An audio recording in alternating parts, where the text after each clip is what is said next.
Selamat datang di YouTube channel Podcast Semi Horor. Sebelum mulai mendengarkan, silakan klik tombol subscribe dan nyalakan tombol notifikasinya. Jangan lupa untuk gunakan headset kalian dan selamat mendengarkan. Selamat datang kembali di Podcast Semi Horor. Huha.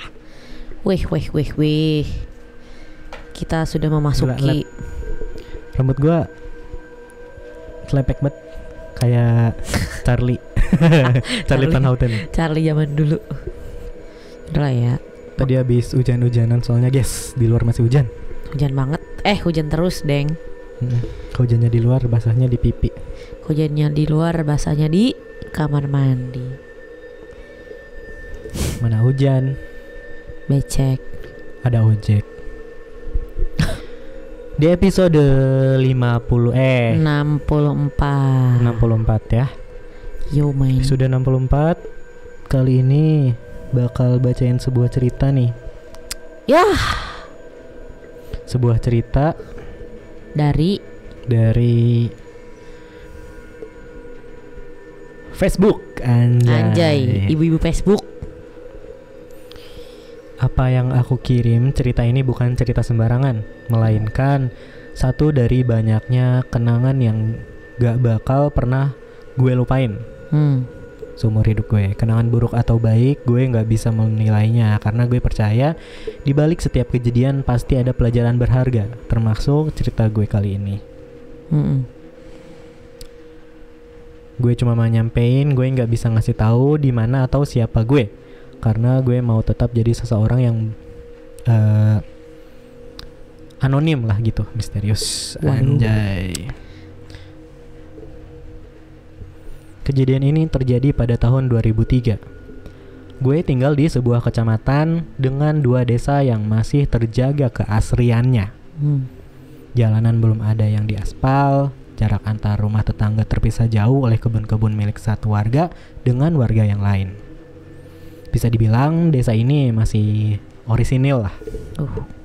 Tapi gue gak akan cerita tentang desa gue, jangan khawatir, ada karena yang mau gue ceritain ini lebih menarik dibanding para penghuni desa. Gue sebut mereka adalah penghuni pabrik tua. Desa gue memiliki anak sungai sebagai pembatas dengan desa tetangga yang masih satu kecamatan. Jauh di hilir sungai, bila mengikuti arus air, akan ada sebuah lahan kebun tebu yang sangat-sangat luas. Gue gak tahu berapa luasnya. Yang jelas kami anak-anak desa dihimbau untuk tidak mendekatinya.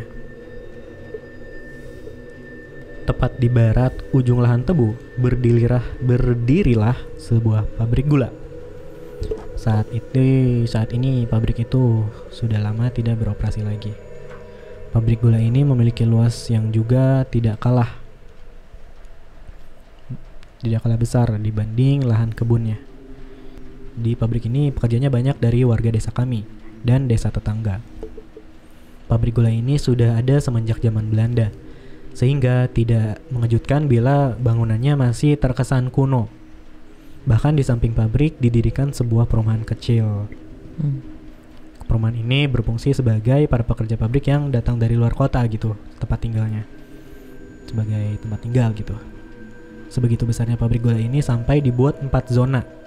Di ujung timur terdapat gudang utama dan pagar pembatas untuk rumah pekerja pabrik. Di bagian barat adalah kantor utama, terdapat lapangan sepak bola yang dapat digunakan untuk umum dan sebuah masjid besar.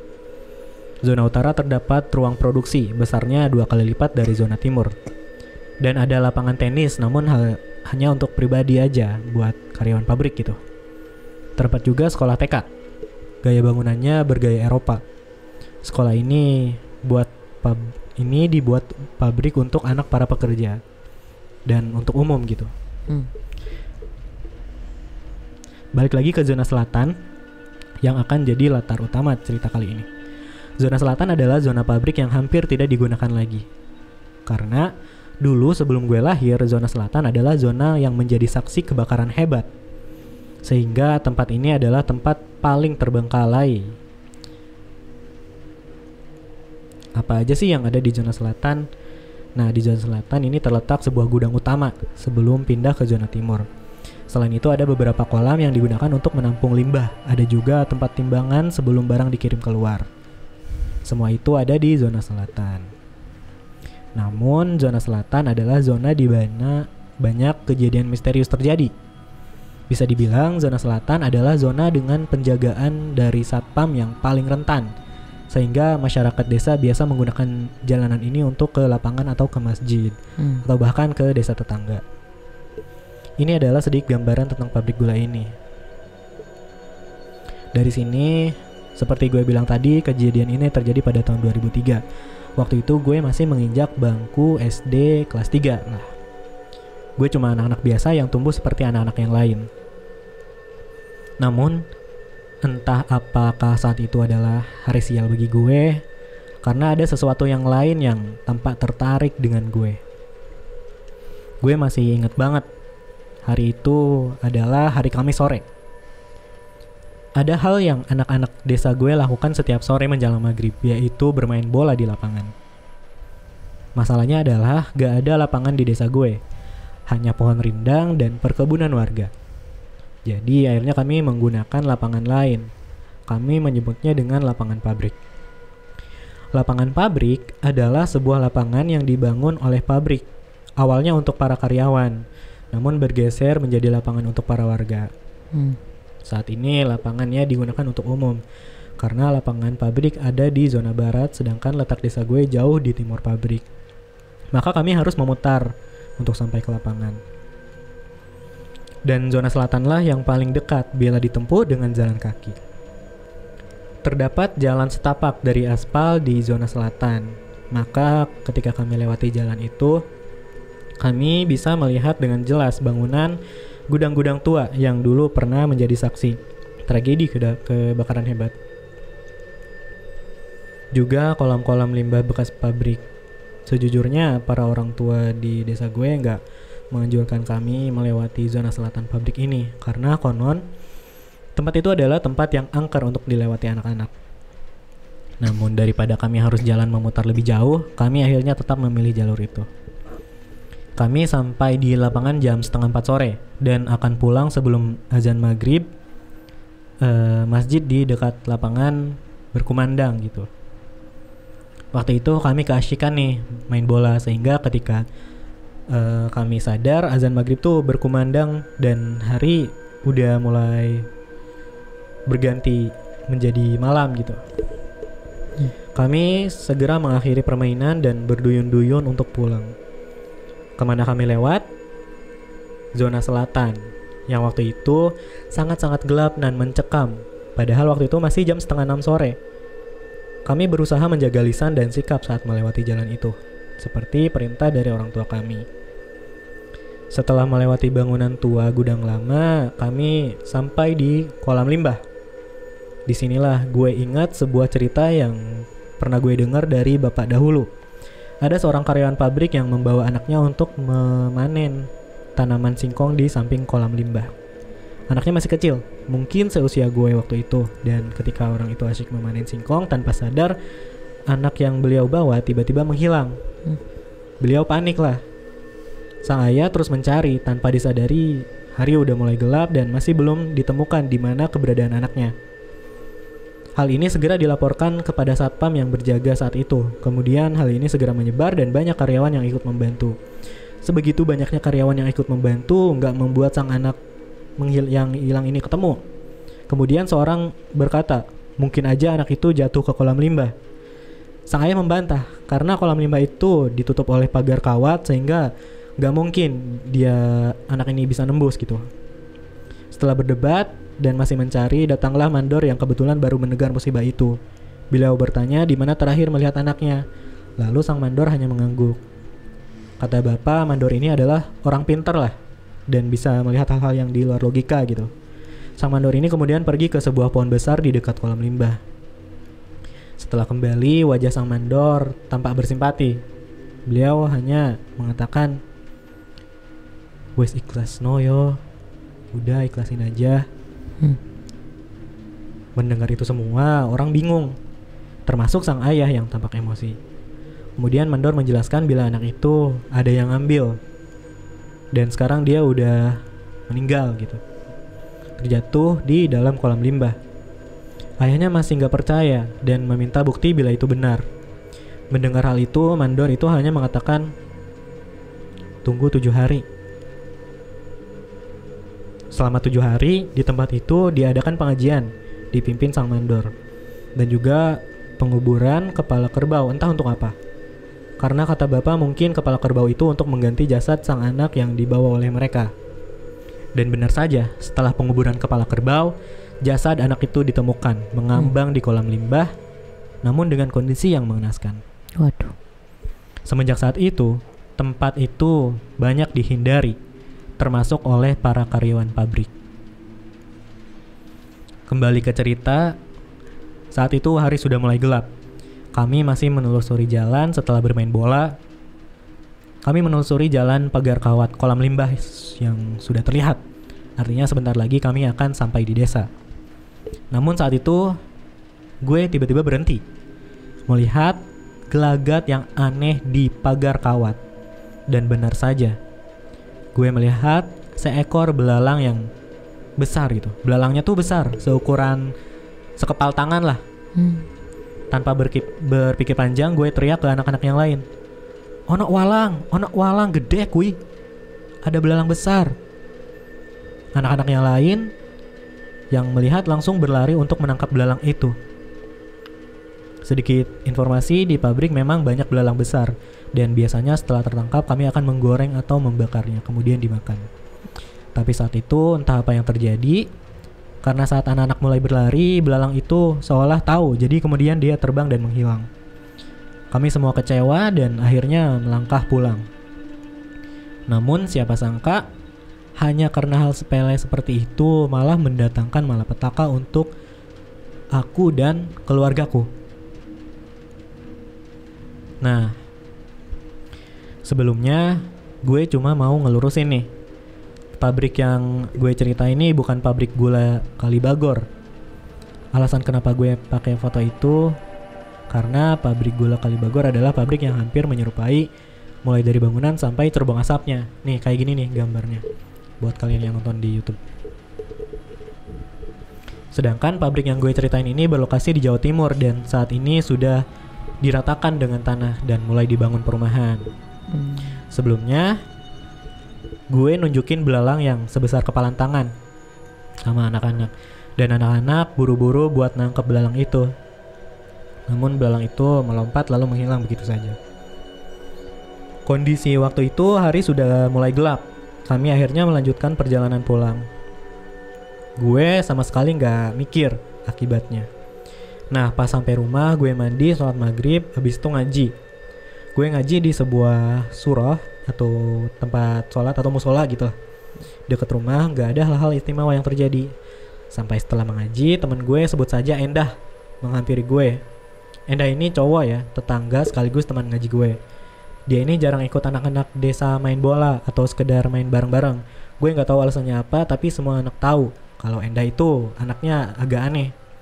Aneh di sini maksudnya tuh dia nggak kayak anak biasa, dia lebih suka sendiri gitu. Nah beberapa anak nyebar rumor lah si Endah ini bisa lihat hal-hal gituan lah. Gue sendiri kalau mandang dia biasa aja sih, karena dulu waktu TK gue sering berantem sama dia. Tapi soal dia bisa lihat, gue rada nggak percaya gitu. Sampai dia tanya sesuatu yang ganjil sama gue. Kejadiannya waktu gue mau pulang, Endah memanggil gue. Nah, di sini kami berdua masih di dalam surah. Hal yang dia tanyain bikin gue nggak ngerti maksudnya. Sopo arek saya ngetuti awakmu iku? Siapa anak yang mau ikutimu itu? Di sini gue bingung, otomatis balik nanya. Maksudmu? Si Endah ini berdiri di dekat jendela kaca surah memandang lurus ke pohon pisang. Surah di tempat gue memang dibangun di samping kebun pisang.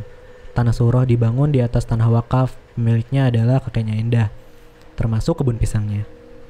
Endah masih memandang pohon pisang. Ono arek ngetutno, kue ket mau. Ada anak kecil ngikutin kamu dari tadi, kata Endah. Gue merinding dengernya. Gue ikut memandang kebun pisang, tapi gue gak lihat apa-apa. selain pohon pisang dan lahan yang gelap gulita. Bohong kamu, kataku. Nah, sekarang si Endah nih ganti memandangku. Wajahnya masih serius. Kalau aku jadi kamu, aku gak mau pulang. Kayaknya anak itu nungguin kamu. Gue udah gak tahu lagi nih cara ngerespon si Endah. Tapi jujur gue juga ngerasain hal yang sama. Entah Allah maha mendengar doa hambanya yang dalam kesulitan, karena sekonyong-konyong tiba-tiba bapak datang jemput gue di Sora. Katanya perasaan bapak tuh gak enak. Padahal azan Isya pun belum berkumandang. Nah, gue sempat ngelirik ke Endah yang masih ngeliat pohon pisang. Malam itu gue gak bisa tidur. Badan rasanya panas banget. Tapi gue gak tahu kenapa waktu itu. Nah, gue tidur bareng bokap nih sama nyokap. Satu ranjang. Tapi bapak ada urusan jaga pos ronda. Jadi gue tidur sama nyokap doang nih. Nyokap kayaknya udah mau tidur pules di samping gue.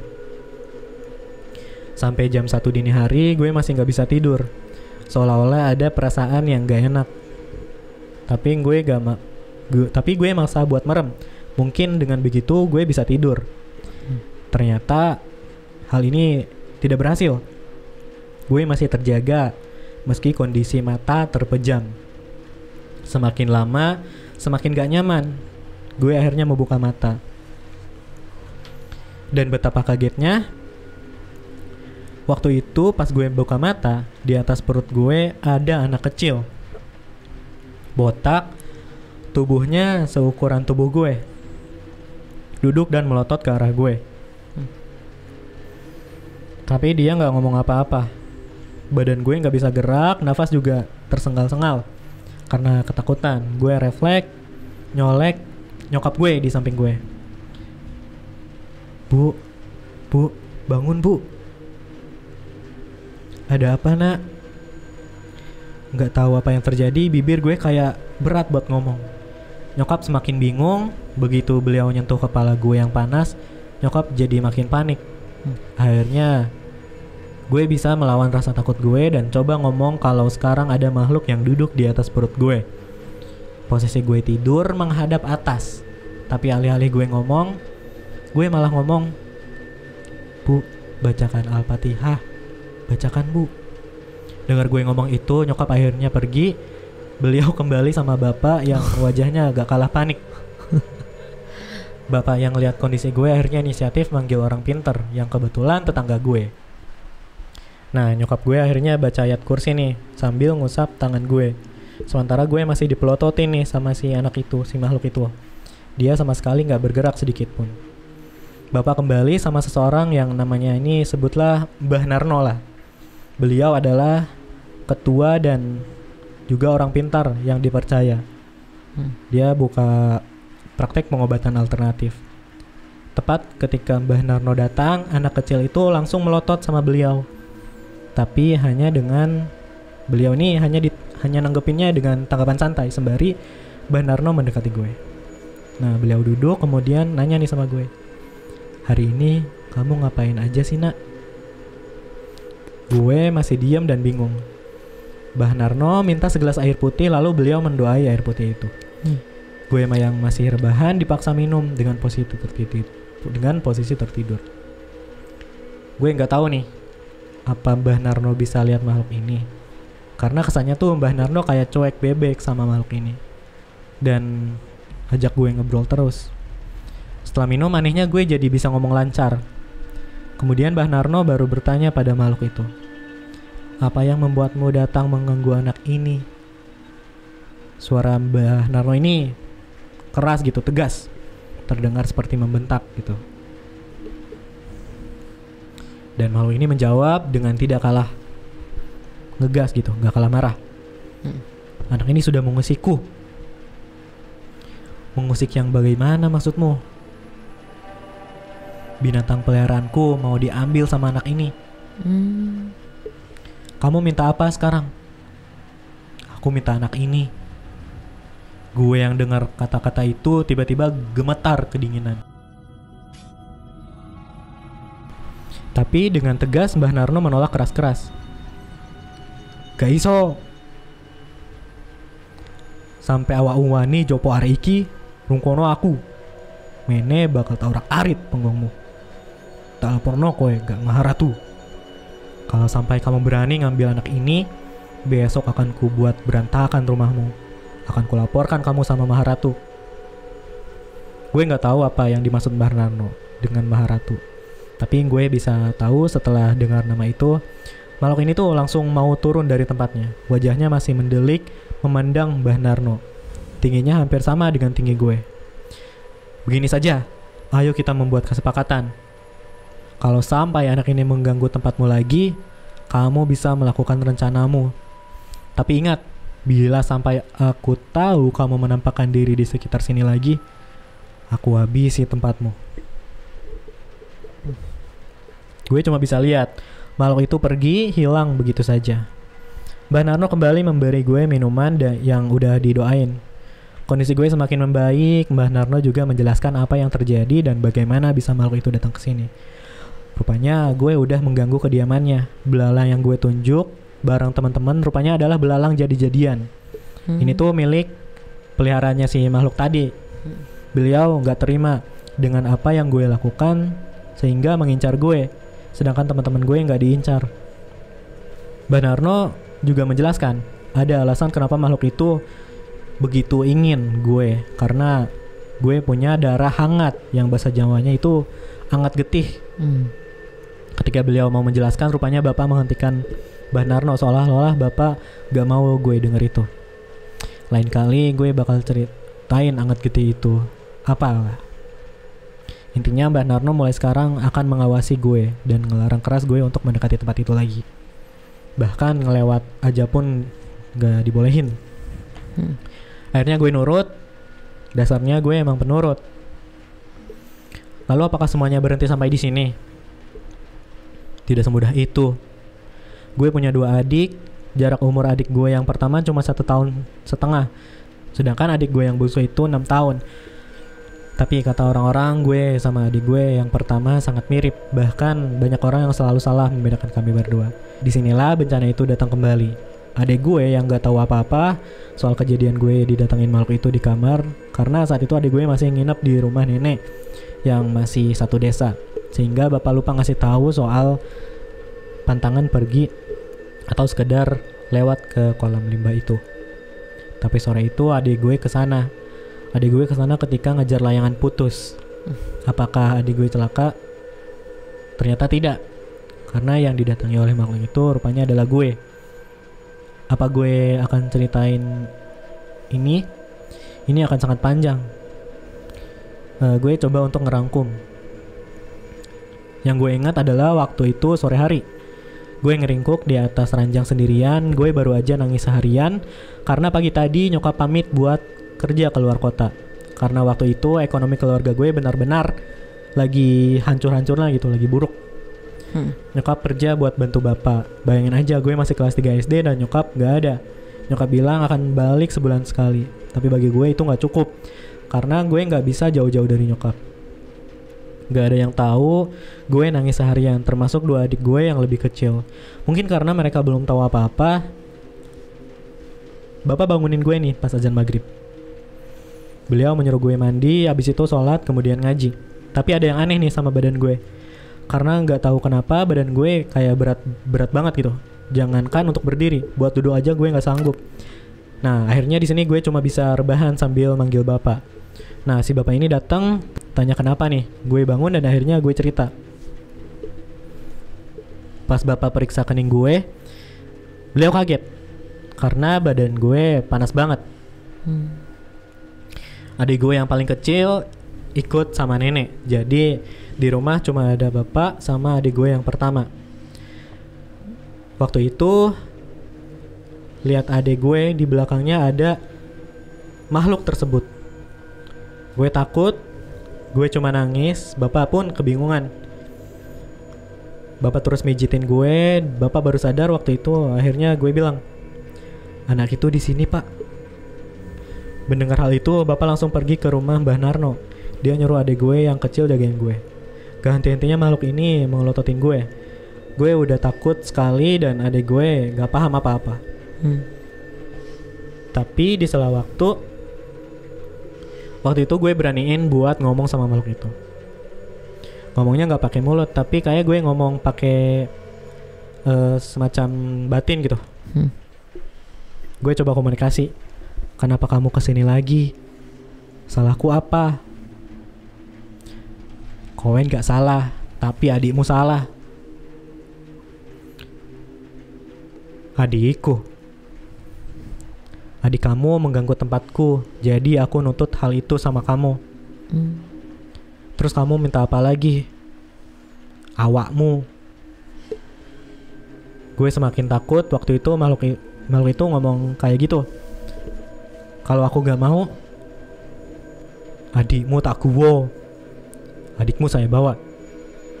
Gue langsung bangun dan anehnya gue bisa bangun lagi. Gue narik adik gue yang kayak bingung polos ngeliatin gue.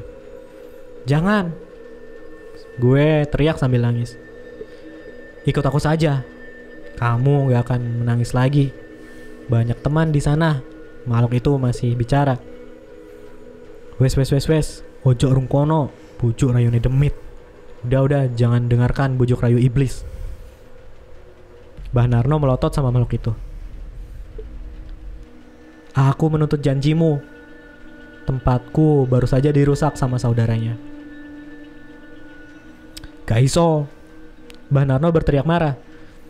Gue bisa lihat Mbah Narno mengambil keris di pinggangnya. Dan saat itu juga gue kaget. Ada makhluk besar yang tingginya hampir sama dengan tinggi pintu. Berbulu lebat dan bermata merah serta bertaring.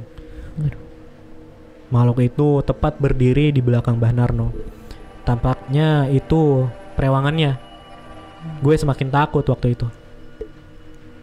Aku datang minta anak ini. Tidak ada niat menantang Anda.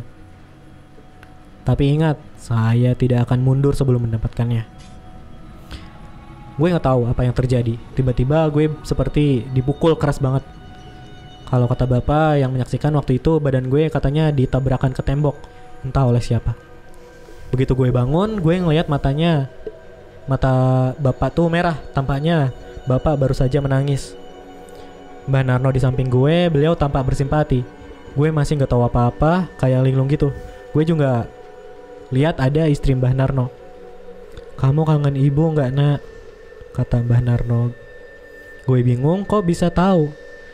Terus Mbah Narno bilang bahwa nyokap gue sedang dalam perjalanan pulang, jadi gak usah sedih lagi. Gue langsung seneng dengernya, tapi gue masih lihat bapak sedih. Kenapa Pak? Kok kayaknya sedih gitu? Kamu sabar dulu ya, habis ini akan jadi malam yang panjang untuk kamu. Gue masih gak ngerti nih maksud Mbak Narno. Tapi semua terjawab waktu ada yang masuk. Dan itu adalah pamanku, Pak Deno. Itulah panggilan yang biasa gue sapa ke paman. Deno begitu datang langsung memeluk bapak, kemudian datang ke tempat gue yang terbaring. Siapa berani-berani mau ngambil keponakanku? Mau tak habisi sini.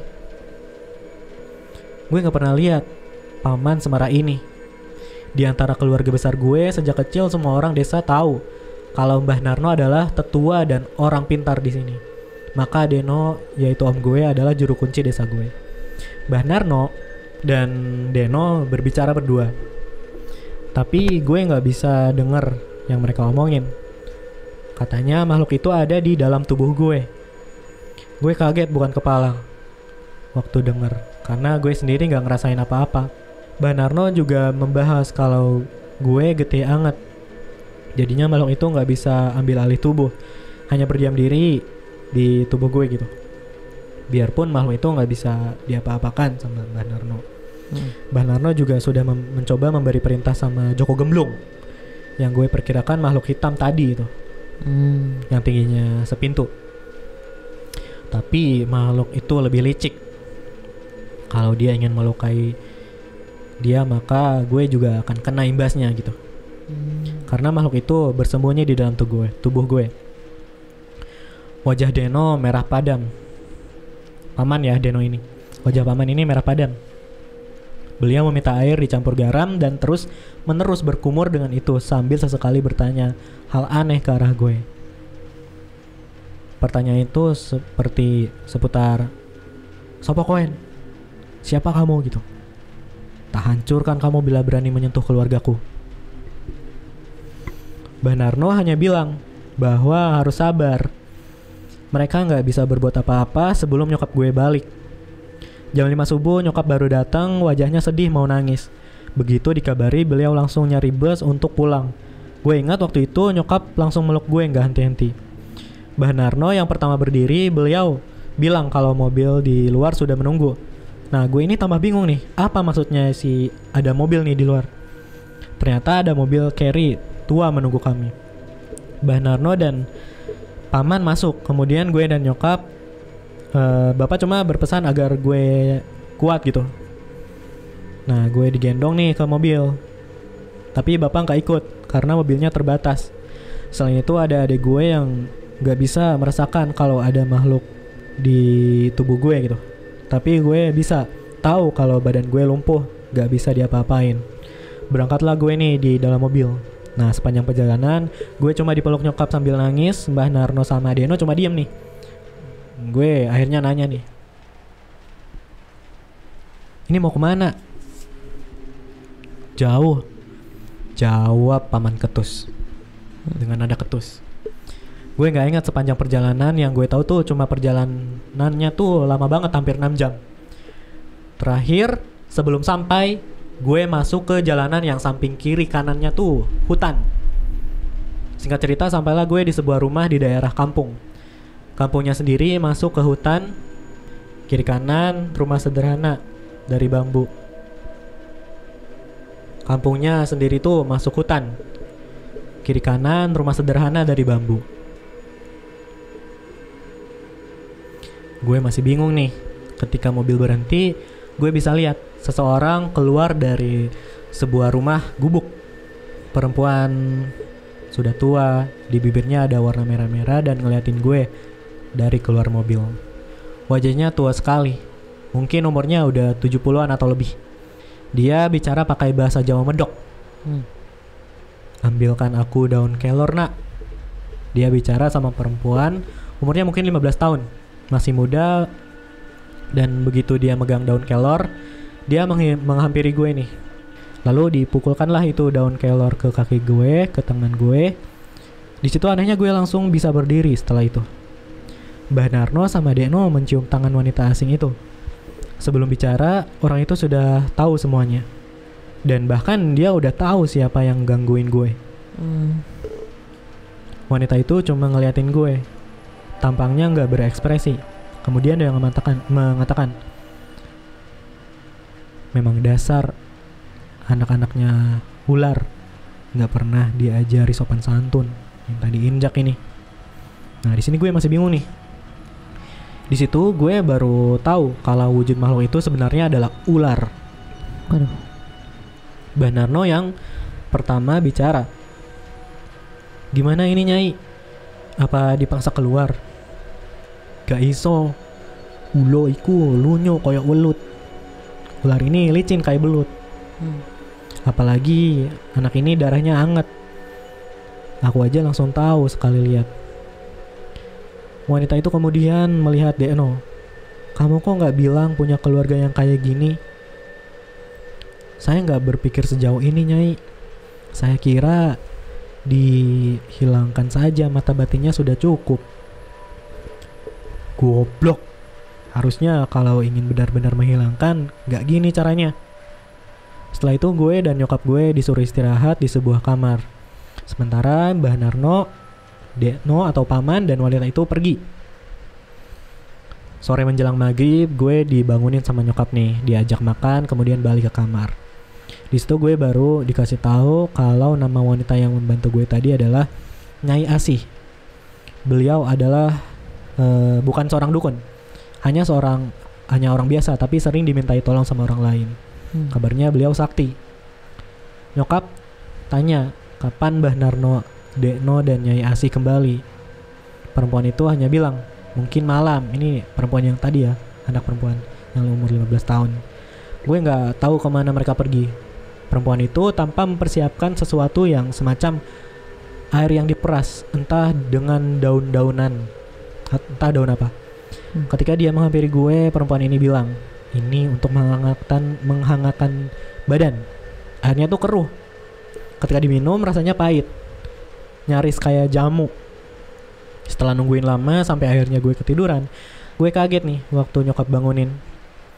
Di ruang tamu, Mbah Narno sudah menunggu. Beliau menggandeng tangan gue. Nyokap disuruh tinggal di sini. Ketika gue keluar, gue bisa ngelihat Deno, Nyai Asih, dan seorang lagi, lelaki berjanggut putih. Wajah lelaki ini mirip lelaki tua pada umumnya. Hanya saja tampang beliau nih ramah, tidak seperti Nyai Asih yang cemberut. Mereka ngajak gue jalan-jalan malam. Mbah Narno di kanan, gue sama Deno di samping kiri lelaki itu dengan Nyai Asih. Tidak ada percakapan apapun. Jalan yang gue tempuh banyak pohon-pohon besar. Dan jujur gue takut, karena kayak sedang diawasin gitu.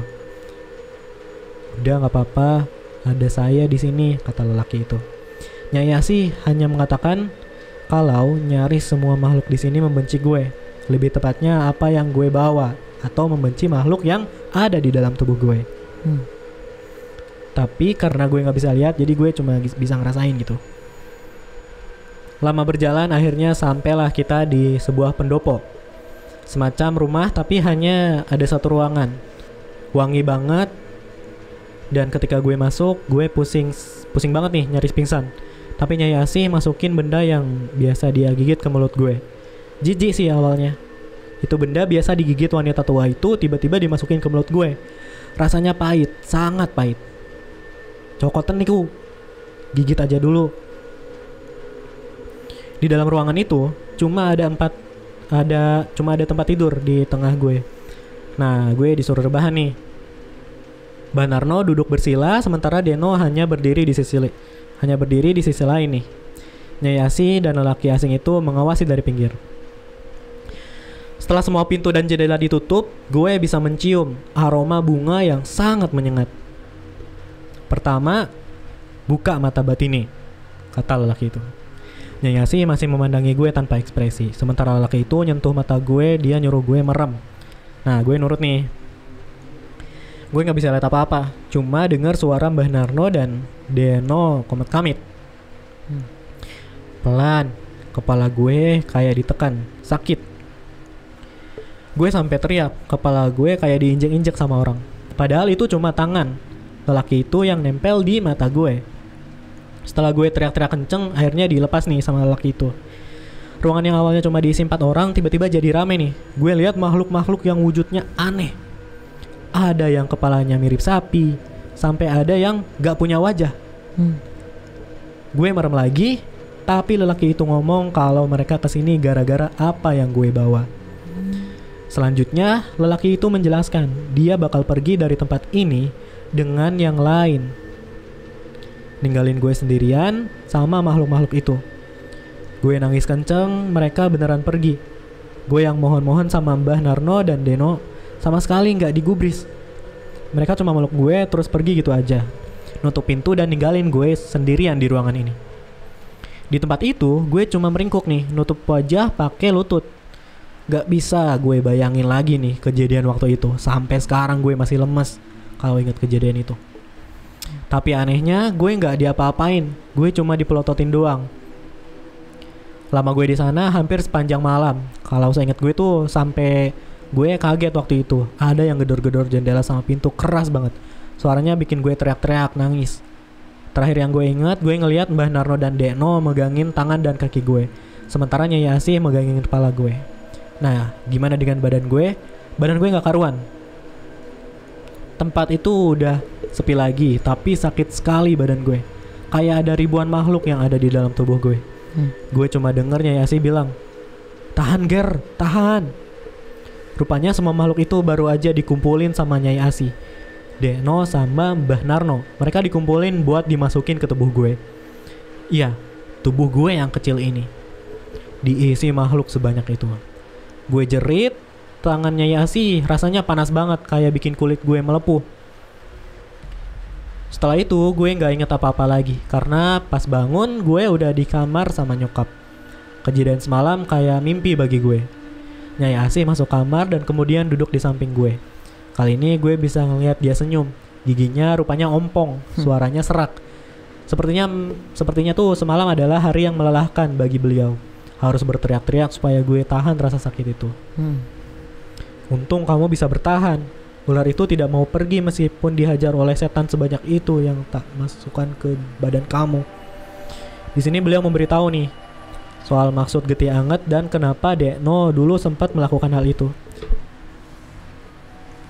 Nyai Asih hanya bilang kalau punya getih anget itu hal yang tidak bagus. Karena dasarnya ada manusia yang begitu disukai jin atau setan dan sebangsanya.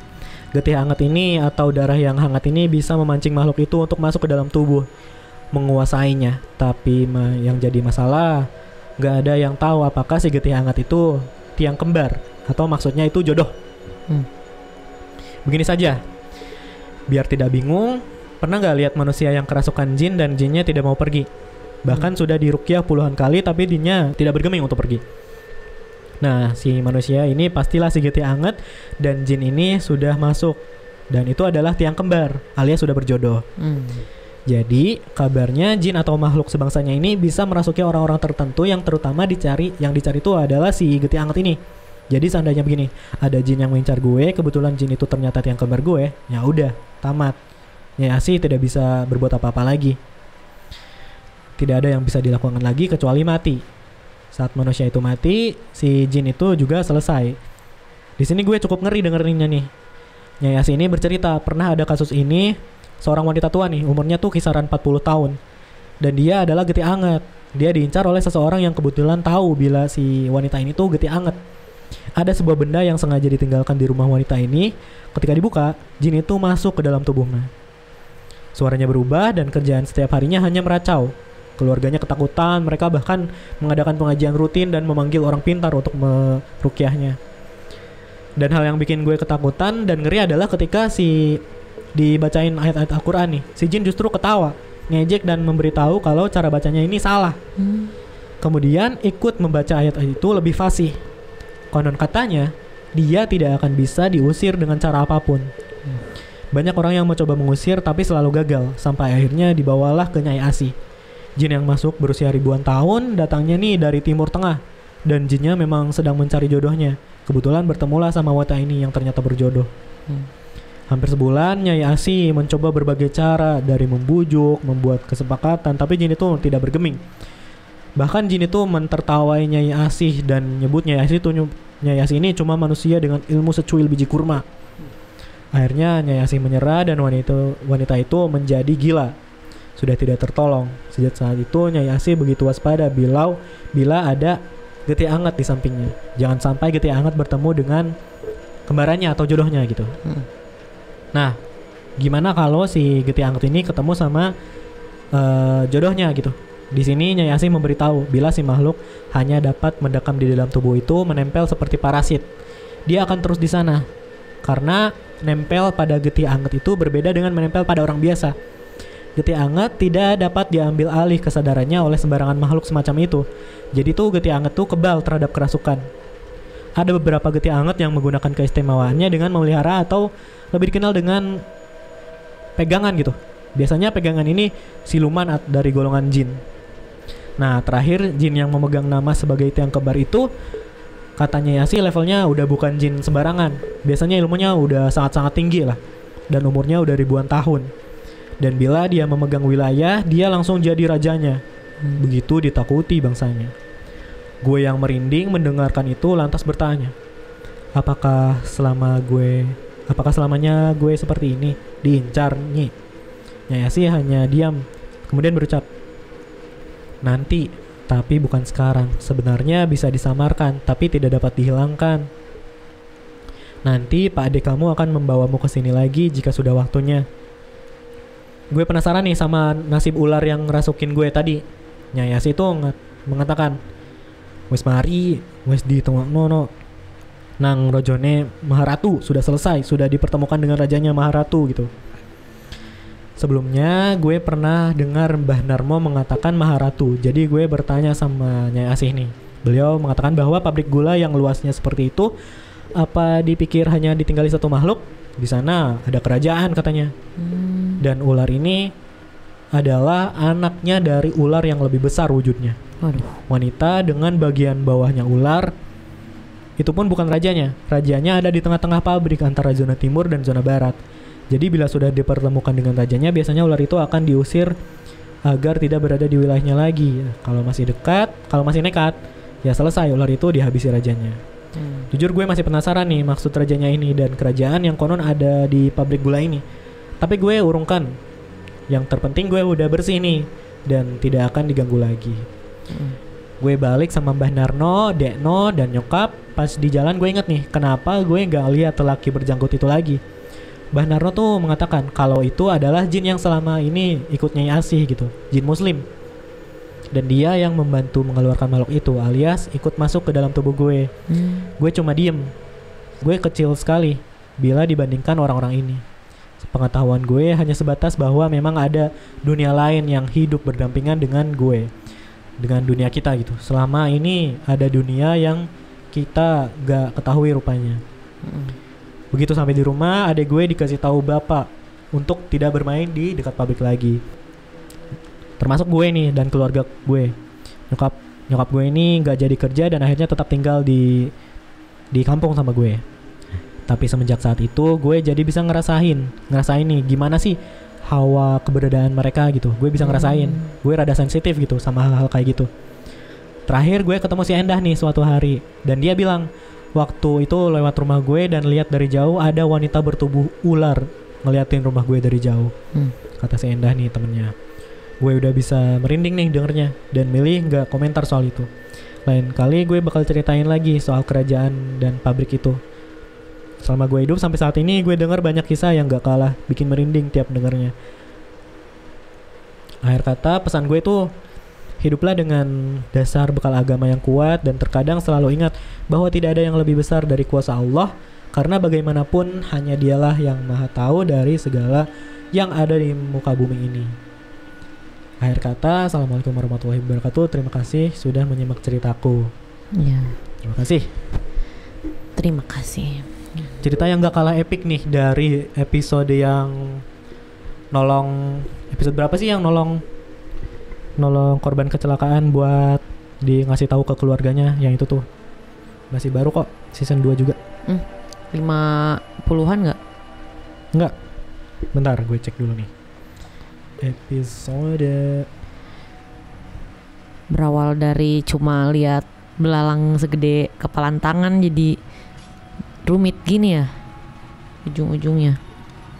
41. Menolong arwah korban kecelakaan. Ini cerita epik nih. Kedua cerita petualangan yang epik. Benar-benar. Berawal dari hal sepele doang padahal. Jadinya serumit ini urusannya sama yang gaib itu. Emang sih nggak boleh main-mainnya sama yang kayak gitu. Mereka bisa berani banget sama kita. Gue baru dengar tuh istilah getih anget. Jadi dia tuh gak gampang kerasukan. Ternyata istilah itu buat orang yang gak gampang kerasukan. Mungkin bisa dibilang getih anget. Atau mungkin ada istilah lain lah. Atau beda mungkin. Ada juga orang yang gak bisa kerasukan tapi beda gitu sama getih anget. Iya. Temen gue juga indigo nih. Tapi dia gak bisa kerasukan. Karena? Terus juga waktu itu si yang di episode 10 kalau gak salah. Episode 10 dia yang cerita soal kuntilanak cowok yang ngikutin pamannya. Nah dia juga nggak bisa kerasukan ya. Mungkin ada yang ngejaganya. Ya siapapun ada yang ngejaganya, tapi dia ini spesial gitu, nggak bisa kerasukan. Ya. Epic, sangat epic. Cukup panjang cerita kali ini. Ya mungkin ada beberapa dari kalian yang sampai tertidur dengerinnya. Sampai udah pagi lagi mungkin.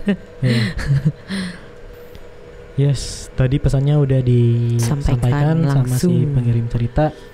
Mungkin kita bisa sambung lagi di next episode ya. Yap. Betul. Karena udah kepanjangan, mungkin buat Sobat Mirror nih yang mau kirim cerita boleh kirim di email kita di podcastsemihorror@gmail.com atau klik link di bio Instagram kita @podcastsemihorror atau bisa juga di DM. Jangan lupa komen-komen di Noise. Kita sudah available di Noise. Kita juga ada Twitter di @pod_semihorror. Di TikTok juga ada @podcastsemihorror. Jangan lupa juga subscribe YouTube channel Podcast Semihorror. Juga komen, like, share ke semua sosial media kalian. Akhir kata episode 64, Aziz pamit. Yunda pamit. Stay safe, stay healthy, and Self Podcast Semihorror. enjoy.